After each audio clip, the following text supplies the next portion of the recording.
ये कोई राजनीतिक स्टंटबाजी नहीं है, ये कोई राजनीतिक दल के कार्यकर्ता नहीं है, या फिर इनको कोई खैरात में नहीं मिली। सरकार तो कह रही है कांग्रेस के कार्यकर्ता हटाए, इसलिए तो कांग्रेस सिर्फ एक राजीव गांधी नाम जुड़े होने के चलते इन्होंने इन सेवाएं समाप्त की। आप जो अटल प्रेरक की भर्ती कर रहे हो तो करो, कोई दिक्कत नहीं, उनका स्वागत है, लेकिन 5000 युवा मित्रों को पहले उसमें शामिल करो, अन्यथा उस भर्ती को हम नहीं करने देंगे, उस भर्ती का हम विरोध करेंगे। भारतीय जनता पार्टी की सरकार में रोजगार वगैरह की बातें नहीं होती थी, तो आप भी जानते हैं अच्छी तरह से।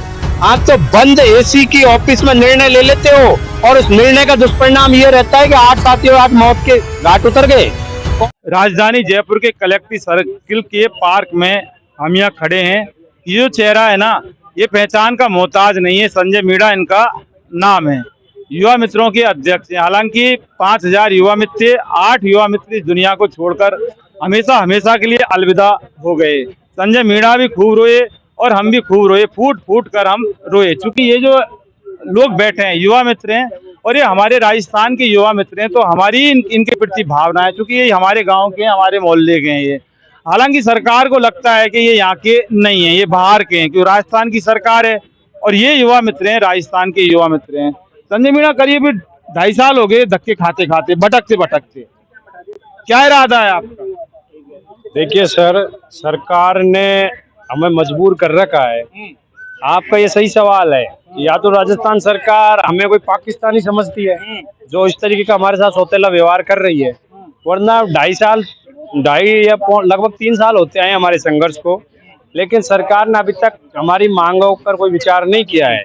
तो मैं ये बताना चाहता हूँ सरकार को कि जल्द से जल्द आप हमारी मांगों पर विचार करें, या 2.5 साल नहीं, चाहे पूरी 5 साल ये संघर्ष चले, लेकिन हमारे युवा मित्र साथी थकने वाले नहीं है, रुकने वाले नहीं है, ये अपना हक लेके रहेंगे।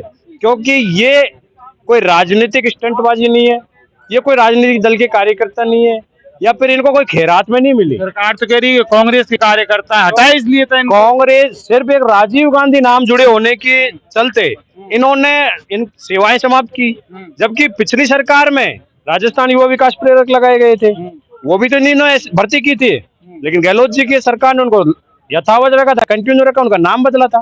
सरकार ने अभी इंदिरा रसोई का नाम बदल के अन्नपूर्णा किया, तमाम योजनाओं का नाम बदला, करना यही तो था, उसी योजना का नाम बदल के इनकी सेवाओं को ये कंटिन्यू रखते। अभी मान लो अटल प्रेरक की भर्ती कर रहे हैं, भविष्य में अगर सरकार रहे हैं 2 साल से तो हम देख रहे हैं, कर रहे हैं 2 साल और निकल जाए। हम जब तक हम विरोध कर रहे हैं उस भर्ती का, हम तब तक विरोध करेंगे जब तक हमें ये बहाल नहीं करते। आप हमें विश्वास दीजिए, नोटिफिकेशन हमें शामिल कीजिए कि राजीव गांधी युवा मित्रों को हम इसमें मौका देंगे, तो कोई दिक्कत नहीं है। जब आप टंकी पर चढ़े थे तो यही तो कहा था बड़े वाले अधिकारियों ने कि अटल प्रेरक है उसके अंदर हम शामिल कर लेंगे, चुनाव हो जाने, तो यही तो कहा था, जब तो आप उतरे थे। बिल्कुल 16 मार्च 2024 को जब हमारे साथी टंकी से उतरे तो हमारा डेलीगेशन हुआ था, और डेलीगेशन के साथ में दोनों चीज तय हुई थी कि विकसित राजस्थान युवा मित्र के तौर पर हम नई भर्ती करेंगे 8000 युवाओं की, उसमें आपको मौका देंगे। दूसरा, आपके खिलाफ कोई मुकदमा नहीं दर्ज करेंगे, लेकिन उन्होंने मुकदमे भी दर्ज कर लिए थे हमारे युवा मित्रों के खिलाफ, उठा के ले हमको थाने में भी, हमको बजाज नगर थाने में रखा था। टॉर्चर उस तरीके से कर रहे हैं कि आंदोलन छोड़ के चले जाएं, लेकिन हम किसान मजदूर के युवा हैं, बेरोजगार हैं, हमारे धैर्य की परीक्षा नहीं ले, हम रुकने वाले नहीं है, संघर्ष निरंतर जारी रहेगा, क्योंकि हम हमारी जगह ठीक है, हम न्यायोचित मांग को रख रहे हैं। आप मुकदमों के नाम पे हमारे आंदोलन को मिटाना चाहते हैं, जबकि मुख्यमंत्री के मुख्य सचिव सिद्धार्थ सियाग जी, नवीन जैन जी जो आयोजना के उस टाइम मुख्य सचिव थे, बीजू जॉर्ज जोसेफ साहब जो पुलिस कमिश्नर थे, प्रकाश राजपुरोहित जो जयपुर के तत्कालीन कलेक्टर थे, ये सभी आला ऑफिसर अधिकारी थे, इन्होंने हमें भरोसा दिलाया था। गोपाल शर्मा जी बीजेपी के विधायक, इन तमाम ने हमें भरोसा दिलाया था। शर्मा जी अभी बैठे हैं ना, जाओ ना, तो हम बिल्कुल गए हैं उनमें कि आप किस तरीके से हम आश्वासन दे के हमारे साथ धोखा कर रहे हो। तो आप जो अटल प्रेरक की भर्ती कर रहे हो तो करो, कोई दिक्कत नहीं, उनका स्वागत है, लेकिन 5000 युवा मित्रों को पहले उसमें शामिल करो, अन्यथा उस भर्ती को हम नहीं करने देंगे, उस भर्ती का हम विरोध करेंगे। आप 11,500 करो, 15,000 करो, हमारे और भाइयों को रोजगार दो, हमें कोई दिक्कत नहीं, लेकिन सबसे पहले राजीव गांधी युवा मित्रों की सेवाओं को आप बहाल करो। एक चीज समझ में नहीं आ रही, मुझे लगता है जो सरकार को जो सबसे बड़ी दिक्कत है ना, वो ये है कि आप रोजगार मांग रहे हैं। देखो सरकार, हम जो भारतीय जनता पार्टी की सरकार में रोजगार वगैरह की बातें नहीं होती थी, तो आप भी जानते हैं अच्छी तरह से। देखिए ये सरकार का दृष्टिकोण हो सकता है, लेकिन सबसे पहले चाहे किसी भी पार्टी की सरकार हो, उनका मेन उद्देश्य या ध्येय यही होना चाहिए कि प्रदेश और देश का युवा सबसे पहले वो रोजगार प्राप्त करे, जिससे इस देश की इकोनॉमी, इस देश की अर्थव्यवस्था आगे बढ़े, ये देश विकासशील देश से विकसित देश की ओर आगे बढ़े। लेकिन इस राजस्थान के अंदर तो जो रोजगार पा रहा था इंसान, जिसको रोजगार मिला हुआ था, उसके रोजगार को छीनने का काम हो रहा है। तो हम यहाँ आप हमारे साथ पाकिस्तानी हो जैसा सलूक क्यों कर रहे हो, सौतेला व्यवहार क्यों किया जा रहा है? हम राजस्थान के युवा हैं, बेरोजगार युवा हैं, आप हमारे हक अधिकार को मत छीनिए, आप धैर्य की परीक्षा मत लीजिए। आप तो बंद एसी की ऑफिस में निर्णय ले लेते हो और उस निर्णय का दुष्परिणाम ये रहता है कि 8 साथियों आज मौत के घाट उतर गए। कौन जिम्मेदार है उनका? आप तो कांग्रेस बीजेपी करते रहते हो, लेकिन कांग्रेस बीजेपी से ऊपर उठ के इस राजस्थान के युवाओं के हक में निर्णय लें, ताकि भविष्य में कोई और युवा मित्र मौत का शिकार नहीं बने। अब अंजाम क्या होगा इस चीज का? आज यहाँ बैठ गए आप, 2.5 साल से आप धक्के खा रहे हैं, अब होगा क्या? मतलब कब इसका अंत होगा? हम देखिए, आज फिर हम चेतावनी देने आए हैं सरकार को कि नगरीय निकाय और पंचायत चुनाव जो हो रहे हैं, इसमें आप जा रहे हो गांव गांव शहरों में, आप योजनाओं की जानकारी दे रहे हो कि हमने इन युवाओं को रोजगार दिया है। तो हम भी कहना चाहते हैं, आप धैर्य की परीक्षा नहीं लिया, हम भी फिर गांव गांव शहर शहर जाके हम बताएंगे कि आपकी सरकार ने हमारे साथ क्या किया है। इसलिए इन चुनावों से पहले आप हमारे हित में निर्णय लें, और जरूरत पड़ी तो पूरे, आज तो हमने सिर्फ जयपुर संभाग के युवा मित्रों को बुलाया है यहाँ पे, और एक एक जिले से 5-5, 10-10 बुलाए, सिर्फ सांकेतिक तौर पे प्रदर्शन है। जरूरत पड़ी तो पूरे राजस्थान के युवा मित्रों को बुलाएंगे और हमारे परिवारजनों को बुलाएंगे, और डेरा डालना पड़े तो वहीं पे डेरा डालेंगे। जरूरत तो पड़ेगी। देखिए, संजय मीणा ने जो कहा है उसकी जरूरत तो पड़ेगी।